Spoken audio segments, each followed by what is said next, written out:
అనేక పద్ధతుల ద్వారా, రెండవది రైతుకు పెట్టుబడి ఇవ్వడం, సరైన సమయంలో రైతు బంధు అనేటువంటి కార్యక్రమాన్ని దేశంలోనే వినూత్న కార్యక్రమాన్ని మొట్టమొదటిసారి తీసుకొచ్చి టైం మీద అదనుకు వాళ్ళకు అందేటట్టుగా రైతు బంధు పెట్టుబడి సహాయం చేయడం.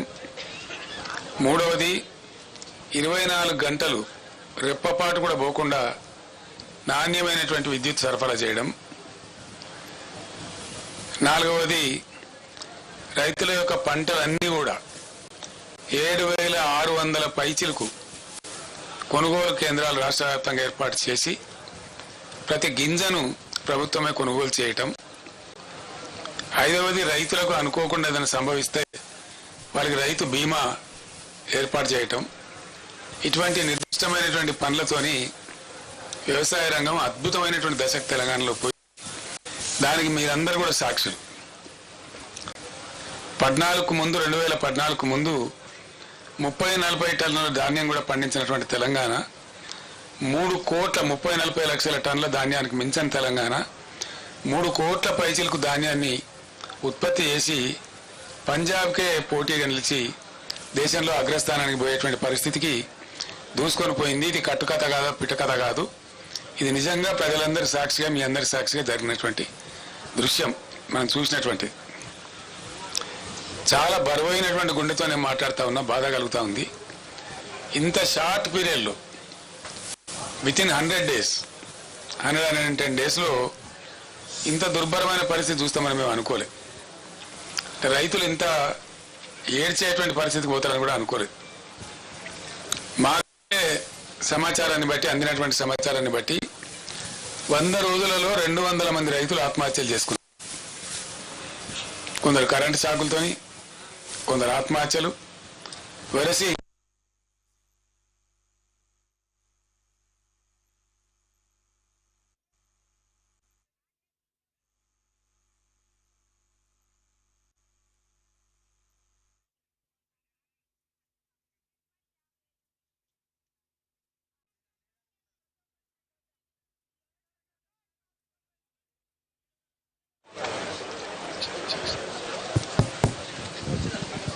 అంటే ఇట్లా పోతా వస్తూ ఉంటుంది కరెంటు.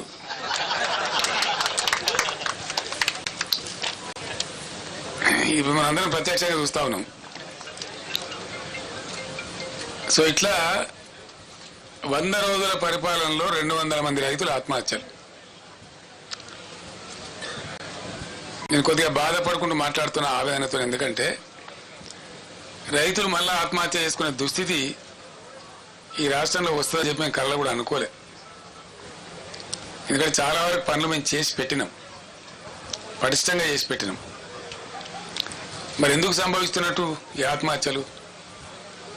ఈ లక్షల ఎకరాల్లో పంటలు ఎందుకు పోతున్నట్టు? దయచేసి జర్నలిస్ట్ మిత్రులతో కూడా నేను ప్రార్థిస్తా ఉన్నా, మీరు కూడా ఆలోచన చేయాలి.